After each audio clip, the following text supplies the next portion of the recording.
শাকিব খান, আপনার বন্ধুর সংখ্যা কতজন আর শত্রু কতজন? কিছু মানুষের কথা আমার মনে পড়ে যায়, যেমন মারা গেছেন আমাদের নায়ক রাজ্জাক সাহেব। শাকিব খান, আপনার বন্ধু কতজন আর শত্রু বা কতজন? এমন প্রশ্নের জবাবে হঠাৎ করেই স্মৃতিকাতর হয়ে পড়েন টলিউড মেগাস্টার শাকিব খান।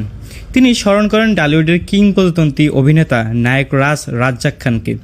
শাকিব খান জানান, আজও নায়ক রাজের প্রস্থান তাকে ভীষণভাবে কাঁদায় এবং তার শূন্যতা প্রতিনিয়ত অনুভব করায়।